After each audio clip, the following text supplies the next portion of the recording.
Morning, everyone.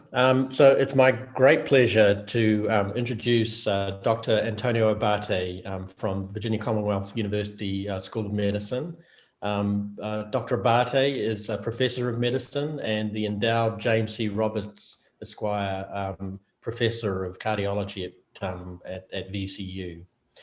He received his medical training from the University campus Biomedical of Rome in Italy, and then went on to do clinical training in cardiovascular medicine at the Catholic University of the Sacred Heart in Rome, and also there earned his Ph.D. in molecular and cellular cardiology. He then relocated to Richmond to VCU and completed a residency in internal medicine at VCU. And after that, joined the faculty as an assistant professor in 2007. So he's a board certified in internal medicine and cardiovascular medicine, and is a fellow of the American College of Cardiologists, American Heart Association, and European Society of Cardiology. Dr. Abbate serves as an attending physician in the coronary care intensive unit, general cardiology, and cardio-oncology, and is also the medical director of the clinical research unit. His research focuses on the role of inflammation in cardiac diseases, and he leads an awesome clinical and translational research program in cardiovascular disease. And it has been funded by the AHA and the National Institute of Health continuously for the last 15 years or so. He has a wonderful publication record with more than 400 articles and an H factor of 78. And he received numerous awards for his teaching and mentoring, including the School of Medicine Distinguished Mentor Award and the Department of Internal Medicine Thames Cantos Mentoring Award. And just from personal experience, if Dr. Abbate gives a talk at a national meeting like American Heart Association, it's often very well received. In fact, it's very difficult to get into the room with so many people filling the room that one is often left outside if you don't arrive in time. So just a wonderful researcher. I'm personally collaborating with him on a grant that we have, and it's just been a great experience. So I'm so looking forward to Antonio's talk today on the role of IL-1 blockade in heart disease. So I'll turn it over to you, Antonio.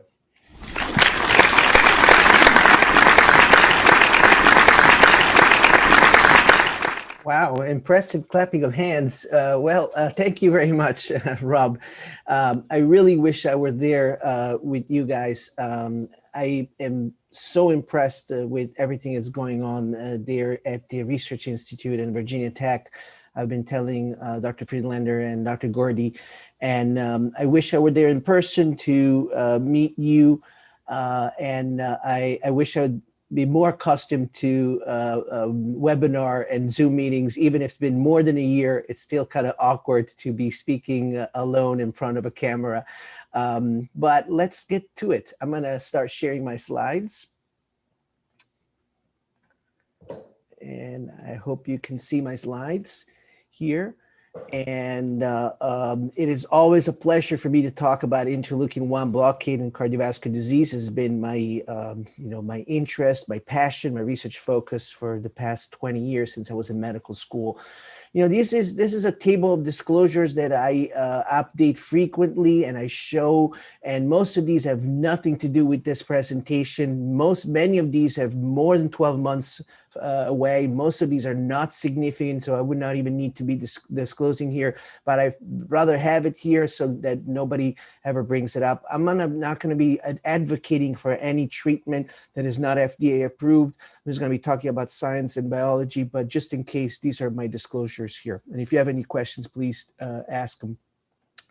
So what I'll try to cover in the next 45, 50 minutes or so, and I'll try to leave time for questions, is how interleukin-1, a small molecule involved in inflammation, so critical in inflammation, a molecule that causes fever, how does that interfere with cardiovascular disease?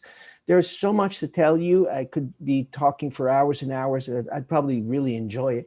But I'm going to be telling you a little bit about atherothrombosis and reviewing the results of that cardinal critical trial, the Cantos trial. I'll tell you about acute myocardial infarction. That's really something of my passion, mostly about the trials that we've done in Richmond, the VCR trials. I'll tell you about heart failure and how interleukin-1 interferes with the cardiac function, and about the more recent data with pericarditis. And that's actually critical because this is the only current FDA approved indication of IL-1 blockade in cardiovascular disease. There's a lot of information. I'm going to go fast. You're going to see some references to publication. I'll tell you, I spent a lot of time writing this review in circulation research. I wrote it with one of my mentors, Charles Dinarello, who was the discoverer of IL-1. So if you only have to read one article about interleukin-1 and cardiovascular disease from my group, I would recommend this one here in circulation research from 2020. So let's get started. I assume that most of you already know this, so I'll go very quickly. What is acute myocardial infarction? Is damage to the heart, death of the heart tissue in response to ischemia. There is different types of acute myocardial infarction. The one we're talking about now is the spontaneous one. The one is results of atherothrombosis. And while we've done a good job in teaching people about the risk factors, unfortunately, acute myocardial infarction remains very common. It is estimated in the United States, one individual every 42 seconds still experiences acute myocardial infarction. And, we were just talking this morning with Rob, and it comes up all the time that COVID-19, for example, has shown that things like viral infection increase your risk of a heart attack. We've always known that infection and viral illnesses increase the risk of heart attacks. And that is because, again, link of inflammation, but heart attacks are here. They're maybe going down with risk factor modification, but they're really a major problem. And what do we do with patients with heart attacks? We do a lot better now than we did 40 years ago. And the chances of dying for a heart attack is much lower, especially if you present in time to your emergency room. Once you call the ambulance, they identify it, you get treated, your risk of dying suddenly due to an arrhythmia is reduced drastically.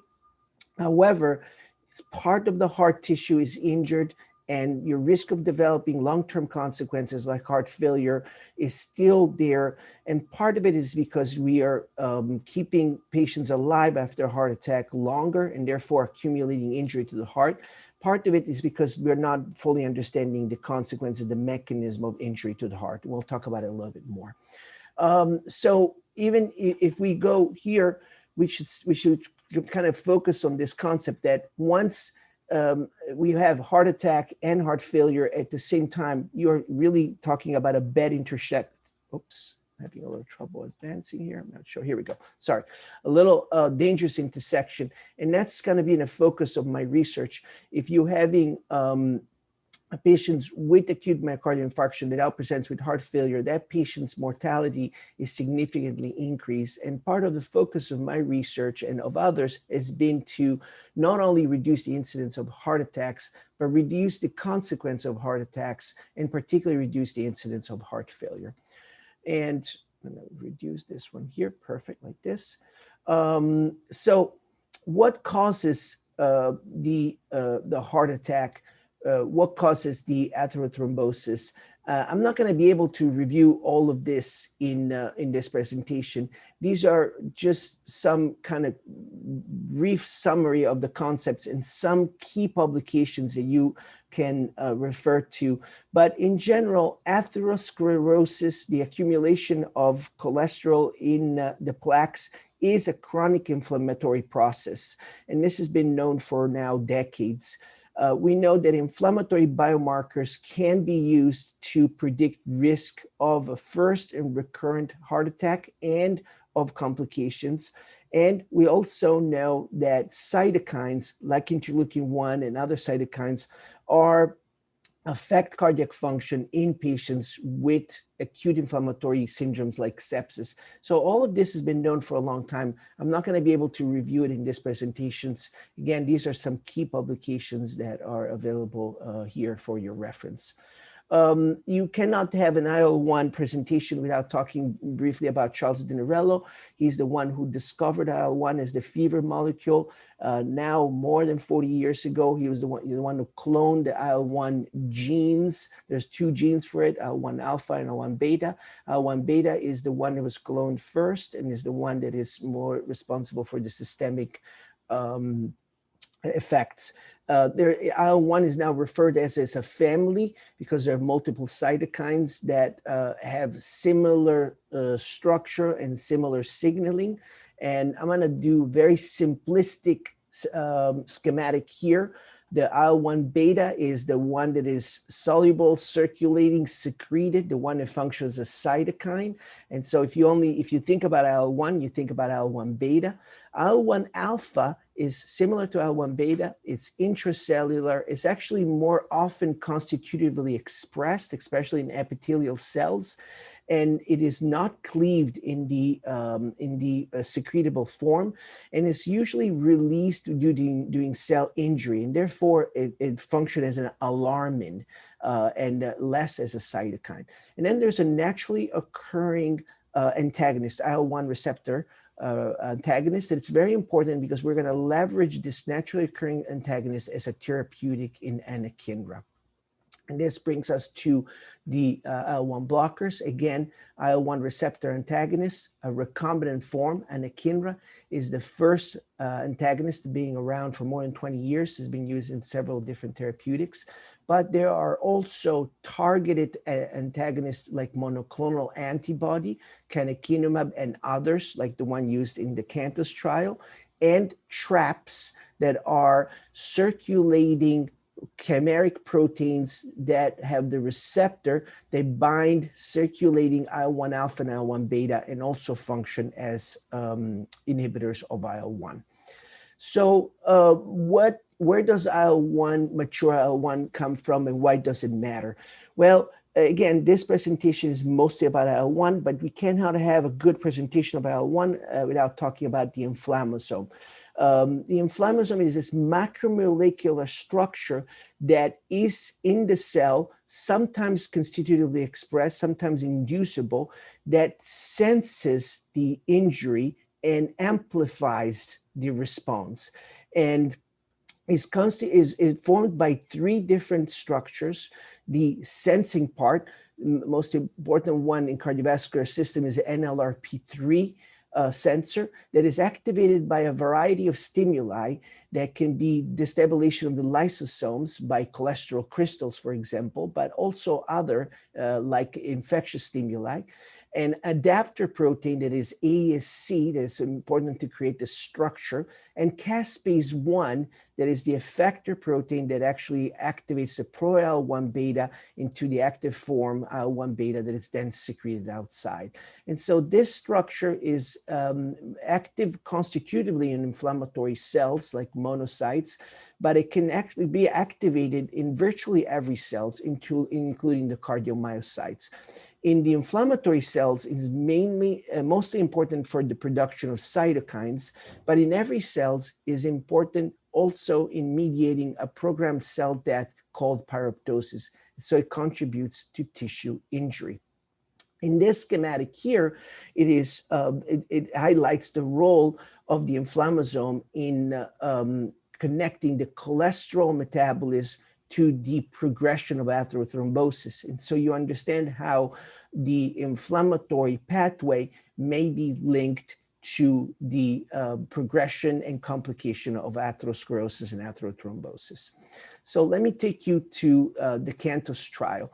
The Cantos trial is the first large clinical trial that tested the hypothesis that blocking interleukin-1 beta or any inflammatory cytokine would prevent atherothrombotic complication.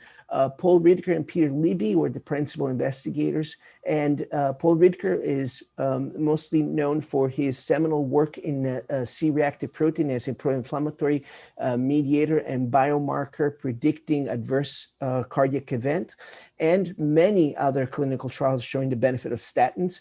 Peter Libby has done much of the work on showing interleukin-1 and other cytokines in atherothrombosis in the basic science lab. This trial compared 3 arms of canakinumab, 50, 150, and 300 milligrams quarterly to placebo. The trial was rewritten several times. I'm not going to go through the details at this point, but mostly it's shown here that canakinumab, which is this monoclonal antibody against IL-1 beta, give a significant, very powerful reduction of C-reactive protein, which is a surrogate for IL-1 activity, with minimal and insignificant changes in lipids. If anything, lipids were slightly higher in the canakinumab arm, but this is to show that any changes in the clinical outcomes would not be related to lipid lowering, and the lipids were well controlled in this trial. What they found in this trial, and I'm going to highlight here the panel B, is that there was a significant reduction in the MACE, major adverse cardiac event, with the canakinumab 150 milligram arm, which is the one that's FDA approved for the treatment of inflammatory diseases. The 50 milligram arm, lower dose, did not reach statistical significance. The 300 milligram dose did reach statistical significance at p0.05, but there was a sophisticated calculation for what was significant in this trial after multiple adjustment and did not reach statistical significance. So the one that reached statistical significance was 150. And so this study did meet the primary endpoint for reducing the major adverse cardiac events. Here is some additional analysis looking at primary endpoint that we already commented on and other secondary endpoints and breakdown. What you can see is a consistency across the endpoints and some dose dependency from 50 milligram, 150, which is really the dose of interest, and 300 milligram. And what you can also look as an intention to treat analysis, where patients were analyzed based on what group they were assigned, independent of whether they received the drug or not, and on treatment analysis, whether they had actually received, and they were both consistent. The drug was also rather well tolerated. If you look at any severe adverse events, they were not different among the groups. And what was, however, concerning and needs to be emphasized here is there was a small but significant increase in fatal infection with canakinumab. And this was not due to an opportunistic infection. So this is important to recognize that IL-1 blockers may delay the recognition of infection, but they don't actually cause infection. They don't cause infection that you're not supposed to have, but not infection of pathogens that are opportunistic, like you can see with other classes of biologics like TNF.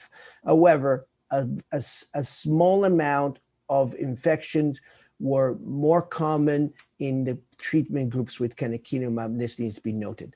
There was, however, also parallel to this, a small but significant reduction in mortality due to cancer, particularly in death due to lung cancer, that seemed to balance out the small but significant increase in death to fatal infection. There was a separate publication related to the cancer, and it seems so that there's some negative about the infection, some positive about the malignancy that seemed to balance out. And there was also some non-cardiovascular benefit There are separate publications related to this, but a 50 to 60% reduction in gout attacks, some benefit in reducing hip and joint replacement, some improvement in anemia. These should not be surprising because IL-1 is actually a cytokine that affects the body systemically. And arthritis, degenerative joint disease is definitely something where IL-1 is involved and may be useful in when considering the development of this class of drugs in the future. We were part of the Cantos Trial in Richmond, and we ran a sub-study, and we took patients with heart failure in the Cantos Trial and looked at their functional capacity, exercise capacity on the cardiopulmonary exercise test, and measured the peak oxygen consumption at baseline, 3 months and 12 months. And this peak VO2 kind of tells you what your max capacity of your cardiovascular system and your heart and vasculature. And there was a significant improvement at 3 months and 12 months, showing that the treatment correlated with better function, probably better quality of life. And this was seen also in the overall group of Cantos patients where there was a dose-dependent reduction in hospitalization for heart failure and heart failure-related death. So this was a secondary outcome of the Cantos trial. We'll talk a little bit more about heart failure. Although we're talking about IL-1, it is worth mentioning colchicine today because it's an ancient anti-inflammatory drug that also seems to be involved in IL-1 release. Colchicine affects the IL-1 processing and release, and there was several recent trials that shown that colchicine may improve the outcomes after an acute myocardial infarction. This may be related to a mechanism involved in IL-1 production. So let's move on to acute myocardial infarction. So in this case, the cases we've seen so far is prevention of a first or recurrent myocardial infarction. But we're not going to talk about patients who are actually experiencing acute myocardial infarction. In this case, there is an injury already ongoing in the tissue, and there is an acute inflammatory response in the tissue that is contributing to more injury, and so worsening of heart dysfunction. And then over time, this may contribute to progression of heart failure. So there is more opportunity to intervene with the interleukin-1 blocker and inflammasome inhibitor at this time. And there are several preclinical experiments done, some from our own lab, some from others, that show that if you block the signaling of IL-1 genetically or with inhibitors, you actually make the healing more favorable. These are some genetic modified mice. This IL-1 receptor knockout did better. If you knock out the receptor antagonist, so you have unopposed IL-1, they actually seem to do worse. They have bigger infarct scar or more inflammation in the tissue. These are some experiments that we've done many years ago with IL-1 blockers. So here on the left, we use the anakinra, that is the receptor antagonist that I mentioned, the recombinant one. We give it to mice and rats, and we showed that the remodeling was less, so the enlargement of the heart was less. The mice tend to live longer. And on the right here, summarized, are experiments where we used 3 different IL-1 blockers. The IL-1 trap is the one that blocked the circulating IL-1 beta and IL-1 alpha. The IL-1 beta antibody blocker and from a company called Xoma, and IL-1 beta antibody blocker from Novartis. And in all these cases, blocking IL-1 beta or IL-1 alpha and IL-1 beta prevented the remodeling of the heart or improved the remodeling of the heart and protected the animals from developing heart failure. And in a similar fashion, there were other experiments looking upstream at the inflammasome. Remember, I mentioned the NLRP3 is the sensor for the inflammasome, ASC is the scaffold, caspase-1 is the effector. And so animals that had genetic deletion in these proteins or had inhibitors or had silencing, they did better. They had a smaller infarct size during ischemia reperfusion models and were somewhat protected. This is a review article I wrote with my close friend and colleague in Richmond, Dr. Stefano Toldo, in Nature Review in Cardiology. When we look at different inhibitors that have been published, inhibiting the inflammasome cascade at different levels, including with colchicine, they all improve the ischemia reperfusion injury by blocking the inflammasome activation or limiting the inflammasome activation. We also learned that this is kind of time dependent because the inflammasome activation kind of revs up the few hours after the reperfusion and contributes to infarct size. And so in the first few hours, the inflammasome is critically involved. Interleukin-1 contributes to the more injury infarct size progression. In the subacute phase, interleukin-1 still contributes also to the cardiac dysfunction and to heart failure, as we will see in a few minutes as we talk about heart failure evolution. And so we took this to the bedside to patients, and we've done several clinical trials over the year. This was in 2007. We did the first VCU-ART study in 10 patients with STEMI. And then a few years later, we did the VCU-2 sponsored by the American Heart Association in the 30 patients with ST segment elevation MI. This is the larger infarct, the one that you can see an EKG clearly. The patients go to the cath lab pretty quickly, and they usually have an occlusion of their coronary artery and needs an immediate stenting. Both of these studies had the same protocol, the same treatment. They're published separately, as you can see down here, and we're reporting them here together just because to simplify the process, and as the results are pretty much overlapping. What happens with these patients, they come in, they get identified pretty quickly, they go to the cath lab and they receive a stent, and then they go to the coronary ICU and they recover. And we treated the patients for 14 days with this IL-1 blocker, and then we followed them for 3 months initially, and then we followed them even for longer. And we measured how they did clinically, how we did with the imaging, and how they did with the inflammatory biomarkers. What we found in these patients is that the patients randomized to placebo had a typical rise and fall of the C-reactive protein. This is a biomarker that's produced by the liver, and it's a surrogate of IL-1. And so they had a classic response to injury, goes up, comes down.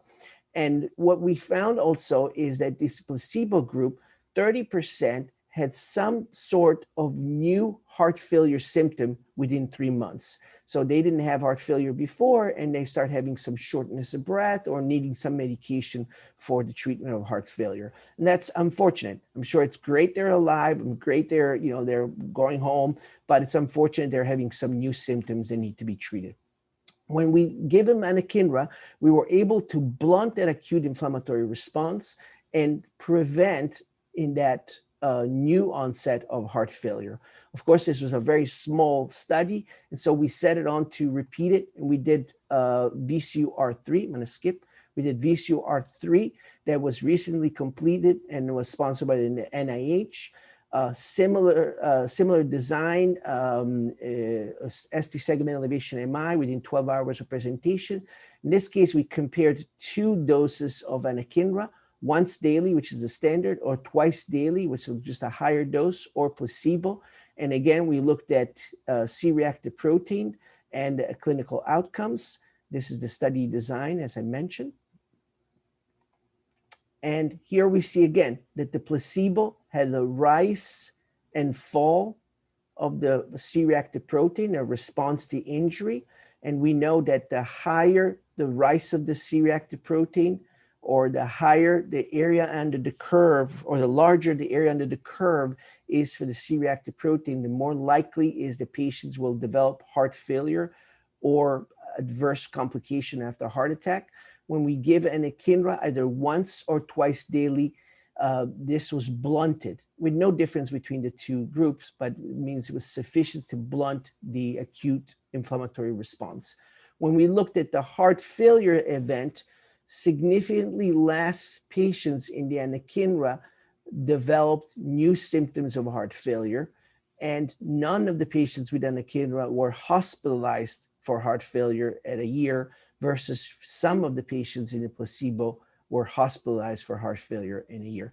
So this seemed to suggest that blunting the acute inflammatory response with an echinor for 14 days is protective in the new development of heart failure. These are some additional endpoints or outcomes in that trial. In this case, we didn't really see any differences in infections. Remember that the other trial had shown some infection risk. In this case, we don't see any differences, likely because the treatment is short. There's only 2 weeks.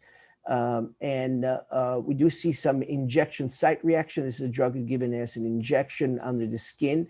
And so 22% of patients had some redness at the injection site that went away after the injection was stopped. But only 9% decided to stop the injections before the end of the 2 weeks. So it's pretty well tolerated treatment. We're very excited about this. We're planning to do more studies. We also looked at an endpoint that was similar to the Cantos trial, seeing are we able to prevent the recurrent atherothrombotic events. If you remember the Cantos trial, the MACE, the major adverse cardiac event, meaning the recurrent heart attack, stroke, and even revascularization were reduced. Were those reduced also in this trial? Here on the left, you can see that 2 weeks of this drug does not really affect this. This should not really come to surprise because 2 weeks may not be enough to change the course of atherothrombosis. So different from the other trial where the treatment was not in acute, was chronic. And in chronic, it did reduce the recurrence of atherothrombotic event.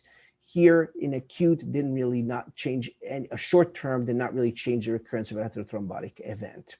But it did seem to have an effect of the heart failure event. All right, let's move to heart failure then. So heart failure is a clinical syndrome where the heart fails and either has reduced cardiac output, so it doesn't pump enough blood, or it does so at high filling pressures. So you have shortness of breath or swelling in the legs at doing this. The link between inflammation and heart failure is known for many, many years. You know, this is one publication from a cardiologist that I hope everybody recognizes here in the room, hopefully even the younger ones, Eugene Braunwald. He's still an active researcher at Harvard at Brigham and Women. He's the kind of the father of modern cardiology due to his research. And this is just, you know, a simple publication where he shows that C-reactive protein had been identified in patients with heart failure with no precipitating factors, even many years ago in 1956. And there was some already call for doing more research in the field, and we're kind of following his hint. So if you think about this cycle here, the coronary occlusion, the thrombus, gives the infarct here. The infarct kind of grows, activates the inflammatory response. The infarct makes it a little bit bigger. This then, interleukin-1 contributes to more dysfunction, adverse remodeling. The heart gets a little larger, dysfunctional, as we've seen in the mice model. And then it contributes to heart failure. And so heart failure is the clinical symptoms, what the patient feels. So if you think about it, Cantos trial really tested whether we can prevent those coronary artery occlusions. Can we prevent the atherothrombotic events? The VCU-ART trials have tested whether can we prevent from the heart attack to have heart failure. And we're optimistic that may help there. But what about down here? What about if the patient already has heart failure? Can we do anything there, or is it too late? Well, these are our Red Heart program, which stands for Recently Decompensated Heart Failure Program. So I wanted to show you this quite old study that has actually inspired a lot of my research, and it's from Joe Perillo, who was a critical care cardiologist. He was at NIH at that time, 1985.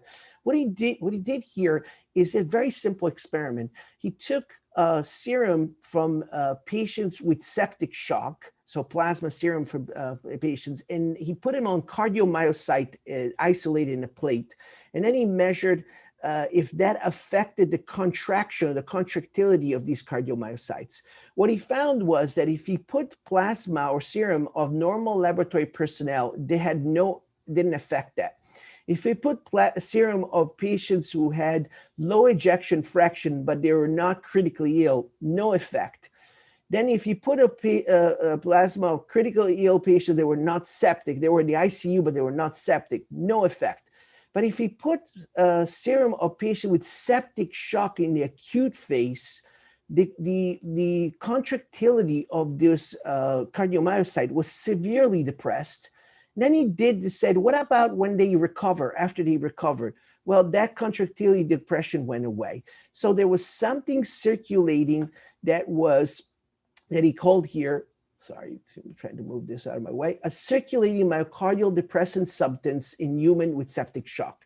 We now know that was, at least in part, interleukin-1 and TNF. Okay, so several years later, we kind of reproduced this in our lab, but using plasma or serum of patients with acute decompensated heart failure. So instead of taking the patients with septic shock, like here, we took patients with bad heart failure, the ones who were suffering and struggling with heart failure. And it's the green bar. You take that you give it to mice now, not to myocytes, but to actually mice. We give an injection in the peritoneum. We measure function 4 hours later and was severely depressed. And we did some control groups of stable heart failure patients or healthy. There was no dysfunction. When we repeated that experiment, here we go, with the anakinra, with the IL-1 blocker that we just mentioned earlier, there was no longer that dysfunction. So there was something circulating in this plasma, the green bar here, that depressed the function, that it went away when you blocked it with IL-1 blocker. So it's likely IL-1 circulating.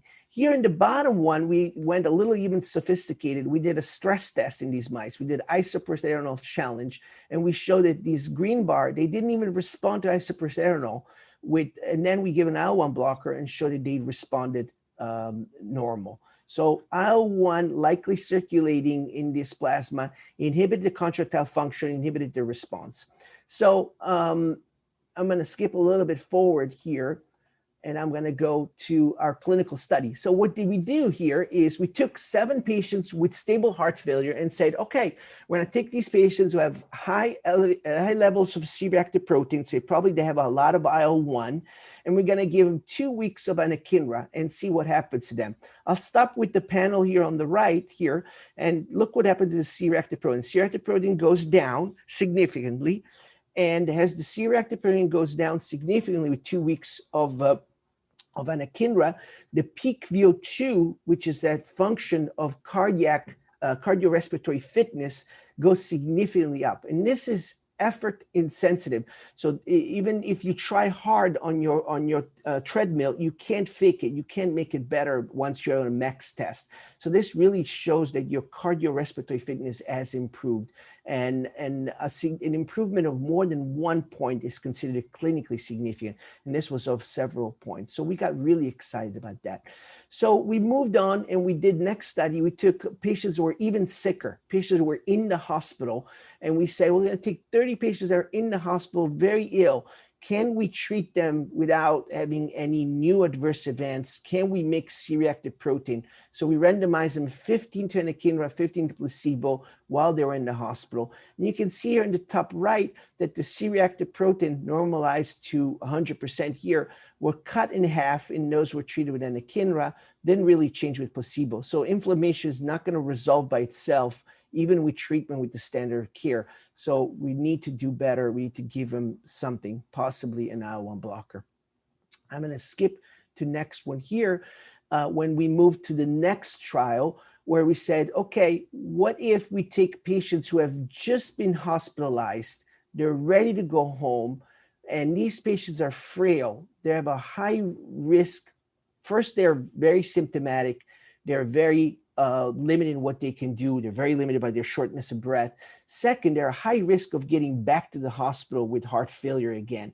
And so what if we randomize them to anakinra for 2 weeks, like we've done before, anakinra for 12 weeks, or placebo.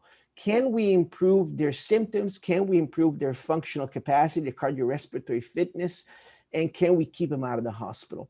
And what we found is this, that their C-reactive protein didn't really change in the placebo. So inflammation was not just going to go away with our standard treatment. And C-reactive protein went down with the treatment and just went back up when we stopped the treatment. So this was a sensitive marker of treatment, but again, inflammation persisted in these patients. And the 12 weeks certainly had a more prolonged effect on the C-reactive protein, as you can see here. And when we looked at the peak VO2, which is really the effect that we wanted to improve the cardiorespiratory fitness, really no change in the placebo. Even if we were working on the other drugs, this was not getting better. And this value here of 12 is critically low. We would like this to be at least 14, better 17. This is critically low. And it seems here that it was getting a touch better at 2 weeks, but not so much so. But when we go to 12 weeks treatment, it gets better at 4 weeks and it's better at 12 weeks. When we stop the treatment, it actually goes back to baseline or close to baseline at 24 weeks. So a treatment-dependent improvement seems to be seen after 4 and 12 weeks in these. When we look at the readmission, is what happened to these patients? Do they stay out of the hospital? Well, look at this registry. This is the gray line registries. Patients who are not in the trial, 30% or more get readmitted within 6 months. Look at the placebo, the black line, very similar number are readmitted. Look at the blue line, the anakinra is treated in 2 weeks, didn't really do much, maybe shifted the curve a little bit, maybe kept them out of the hospital a little bit longer, but not much so. And then you look at anakinra 2 weeks, 12 weeks, and it seems a little bit more promising. Again, small numbers, we need to do more. And that's kind of what we're doing now. We're doing Red Heart 2 now. We're doing 102 patients. We're now treating for longer. We think that 2 weeks was certainly not enough. 12 weeks may not be enough. We're doing 24 weeks. We just enrolled 55 patients in this. We're hoping, to get the results maybe next year or the year after. We'll see this 12 weeks is enough to improve the cardiorespiratory fitness in a stable way and keep them out of the hospital. We know that the first few months are the more vulnerable months. And this is consistent with what we had seen in the Cantos trial. If you remember, there were stable patients. We had seen an improvement in peak VO2. We had seen a reduction in heart failure hospitalization and heart failure related death. So those were stable patients compared to our unstable patients. I had some slides about diastolic heart failure and preserved ejection fraction, but I'm going to have to skip these. We know that IL-1 does contribute also to diastolic heart failure and HFpEF. We have less data on that in our clinical trial. There may be a hint of benefit, but we need more. I do want to tell you that we are developing an NLRP3 inhibitor, the Panzer trial that works upstream. We did a safety data, a study, a phase 1b trial in Richmond.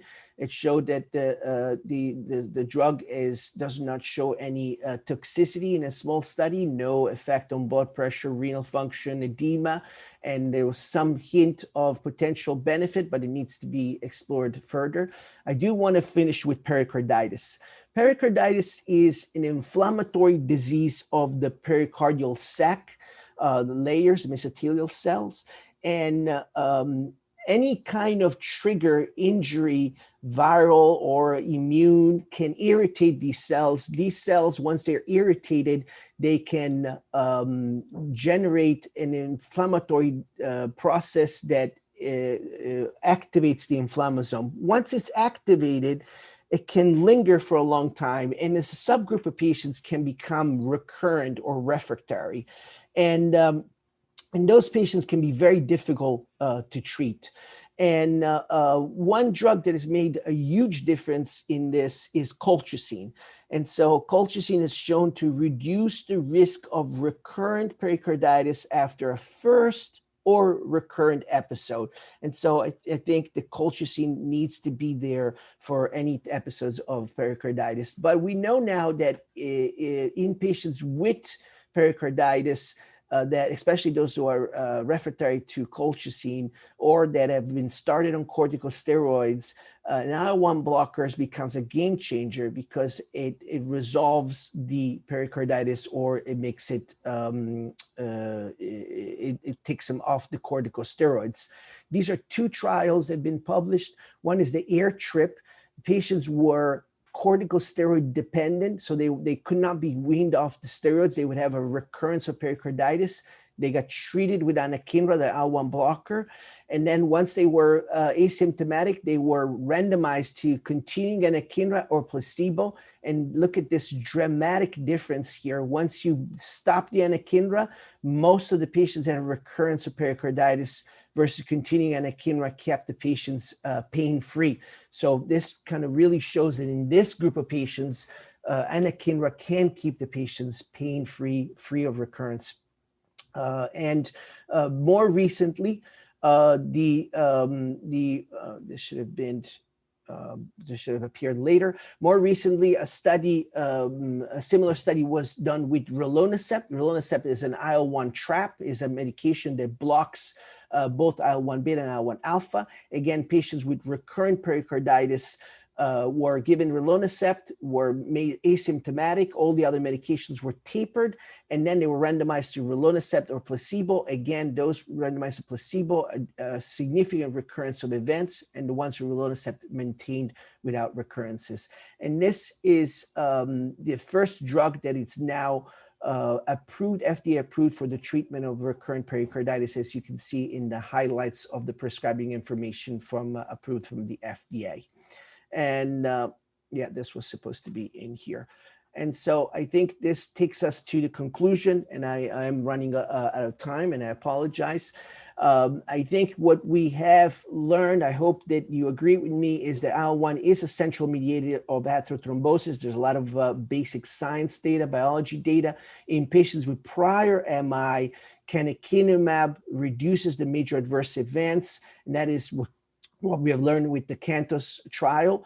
Chronic canakinumab use is associated with a small but significant increase in fatal infection, but also a reduction in cancer lethality and in additional benefit in gout and arthritis. So this will need to be weighed and considered, and this is not approved at this time.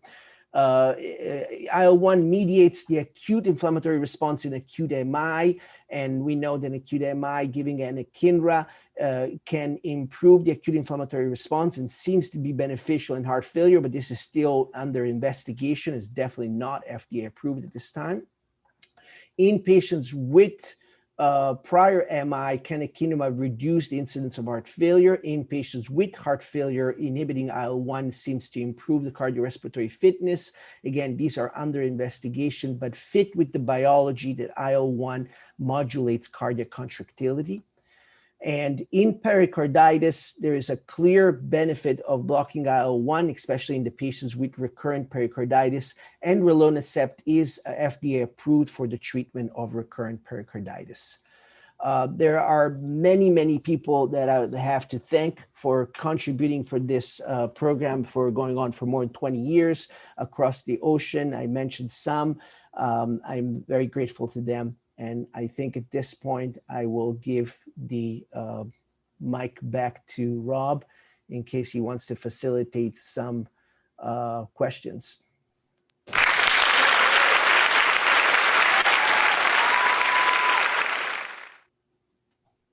All right, Antonio, thanks. That was a fantastic talk. So do we have questions from folks listening? I'm sure it's... Rob, go ahead. Okay, so I think we have questions from Mike and David.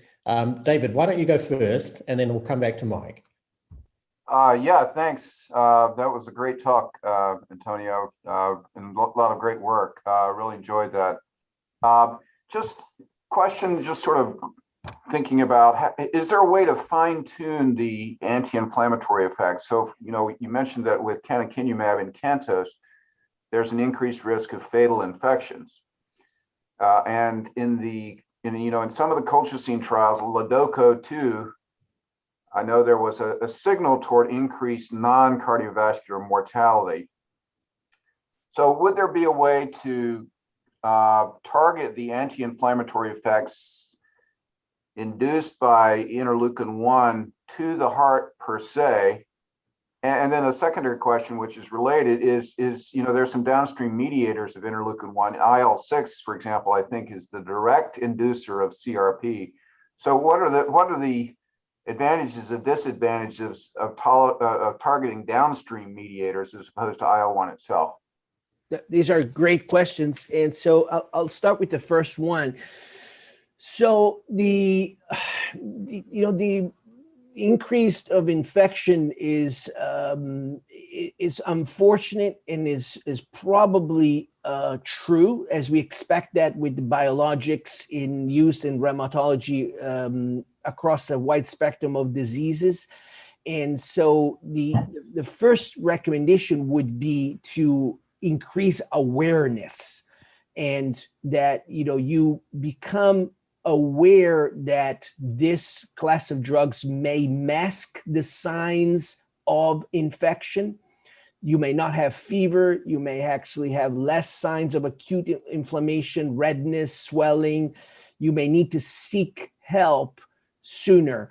I think in the past year, we've learned a lot from cytokine blockers due to COVID, for example. And so just to put it in perspective, if you have a patient with active COVID-19 infection, many of whom have superinfection with bacteria, and you give an IL-1 blocker like anakinra or canakinumab, you do not worsen the outcomes. You may actually improve the outcomes.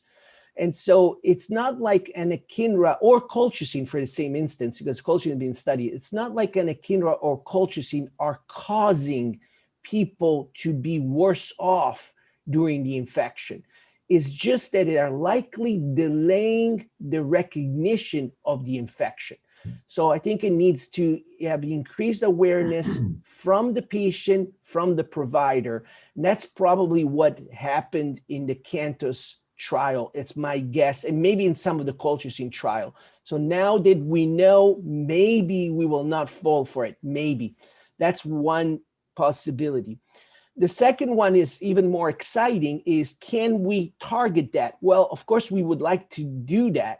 And so I think, my job is both a clinician and a researcher. So as a clinician, I would love to use drugs that are already available to the patients that are suffering from illnesses now, and continue to develop new drugs. And so I would love to find a drug that has a more acceptable safety profile. And so you mentioned IL-6 blockers. There's a wealth of IL-6 blockers. There's a new phase 3 trial that it will start soon with an IL-6 blockers in a similar population of secondary prevention. I think that will be informative. Do I expect it to be free of infectious risk? I don't expect it to be free of infectious risk, but maybe we'll test the awareness component.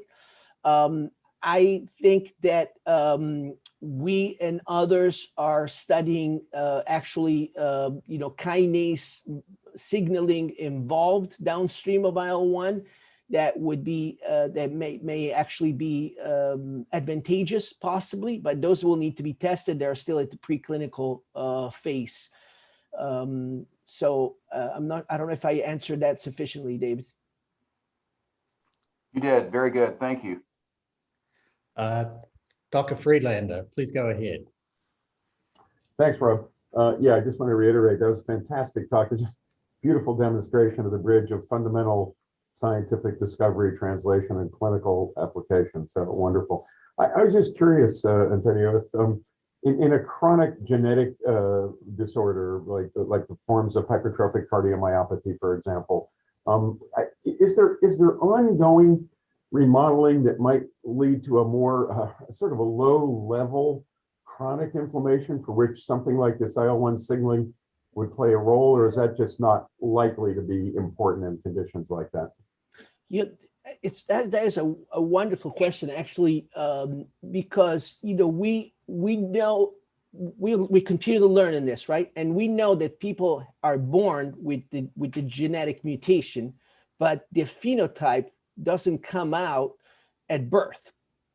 And so there are drivers of the expression of these mutants that are somewhat incompletely understood. And I'm not very knowledgeable about the hypertrophic part, but I think one thing that we're looking a little closer here in Richmond is the dystrophin part. And we found that we have patients coming in with what it looks like a viral myocarditis. And at the time of a diagnosis with viral myocarditis, that actually becomes a diagnosis time for an arrhythmogenic cardiomyopathy, and their genetic testing becomes positive for a desmoplakin mutation that was not suspected before. And so then the challenge is whether the desmoplakin cardiomyopathy presented as an acute myocarditis, just mimicking acute myocarditis, or the acute myocarditis changed the gene expression and made the mutant gene now become more apparent. But we know that these patients don't actually ever, they develop a cardiomyopathy from that day on. And so that's fascinating. So what we're toying with our mind, and we like looking to see what other people think, is should we start an anti-inflammatory therapy at that time to see if we can suppress the expression of some of these mutant proteins? But I will acknowledge it's not my area of expertise. Yeah, fascinating. Thank you very much. Yeah. Thanks, Antonio. So we have a question from the participants. And the first one is from Scott Johnston, who is one of our newer primary faculty in the Center for Vascular and Heart Research at the Institute.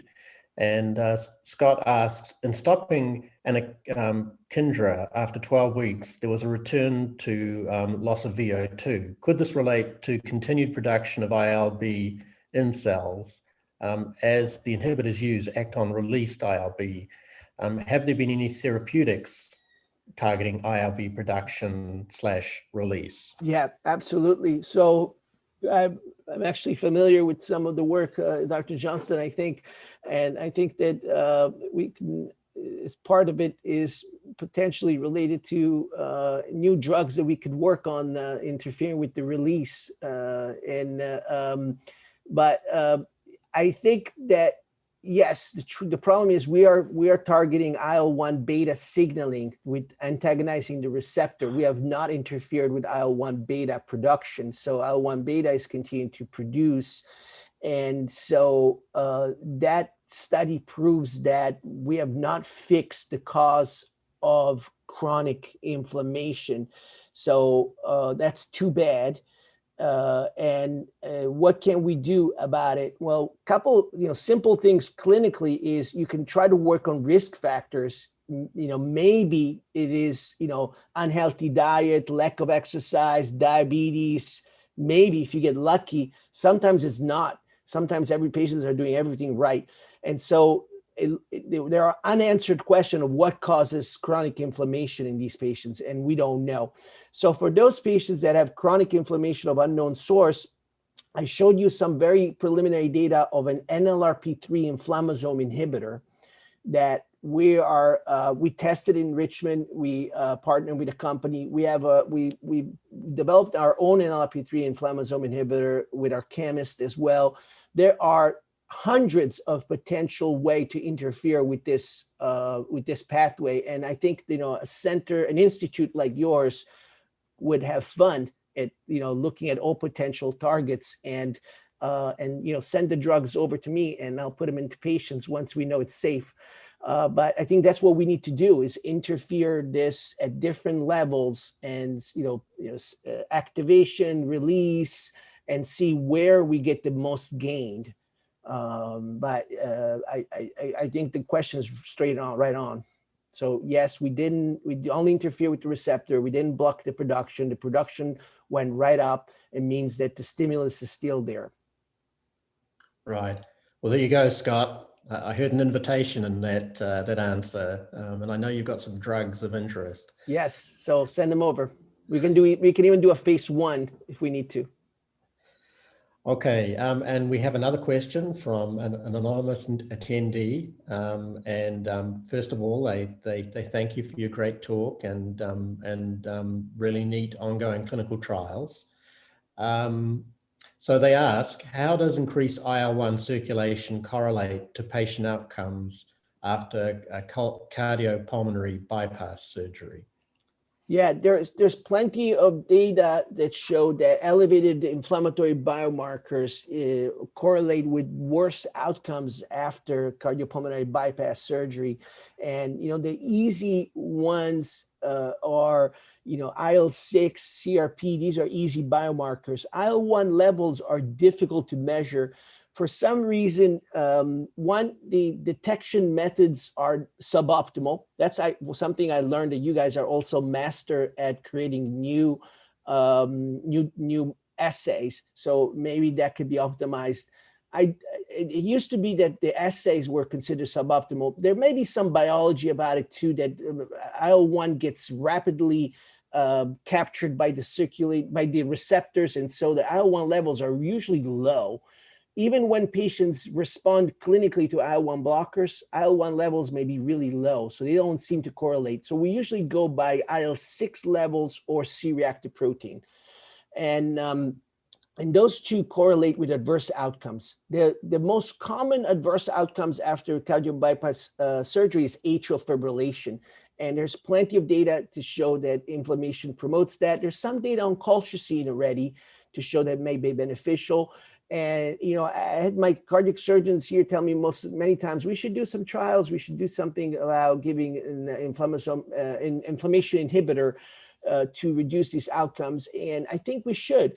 It is true that most of the patients do rather well and most of the patients recover pretty quickly. So you would have to think about which patients really need that benefit.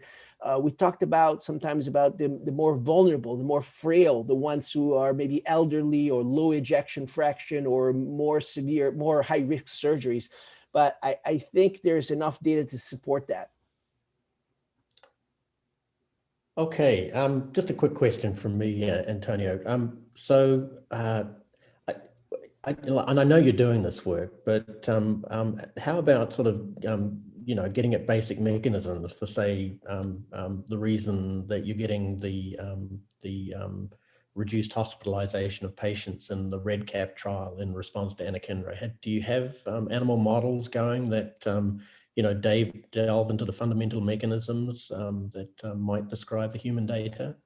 Yes, absolutely. And, I think that's one of the things that I like the most is kind of working with the back and forth animal data. And unfortunately, trying to cover everything is kind of difficult. And I may have to split this presentation by disease state. But in the heart failure model, there are both structural and functional consequences of IL-1 and vice versa of IL-1 blockade.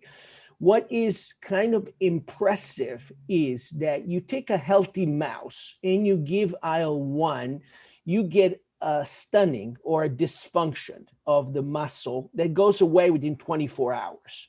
That is consistent with what has been described by, Dr. Parillo in the Cells years ago. So that is a functional impact that is related to changes in gene expression because it takes several hours, but related to calcium channel activity, phosphodiesterase function, and have to do with cyclic AMP.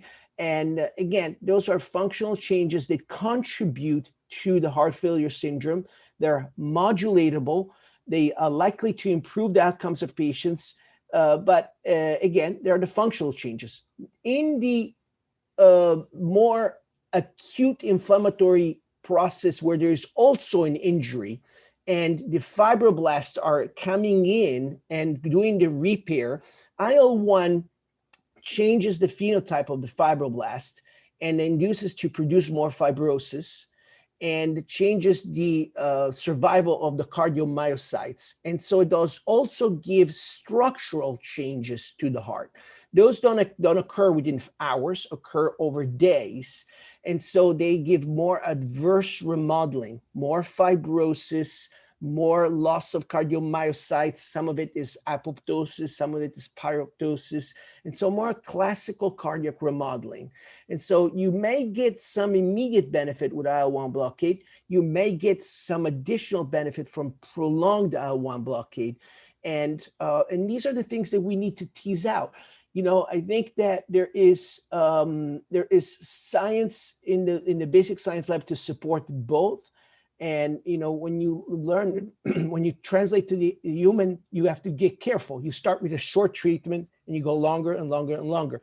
But our animal experiments support benefit of short and long term. We have multiple papers out. You can search them under my name or Stefano Toldo's name. And we have knockouts, we have inhibitors, we have delayed treatments, we have also animals that were allowed to develop heart failure, and then we blocked the with some inhibitors and show some rescue of some phenotypes. So I hope that kind of starts to answer the question. Great. Thanks, Antonio. So at this point, I'd just like to thank you again, Dr. Abbate, for a wonderful talk. I know that there's plenty of opportunity at the Institute for collaboration with other investigators that we have here, many of whom are actually developing novel and inflammatory drugs. So I would just encourage folks to start a conversation with Dr. Abbate. He has a wonderful basic science to clinical translation program going at VCU, and I know my group has really benefited from my association with his group. So again, thanks so much, Antonio. It was a wonderful talk. And at this point, I'll bring the seminar to a close. I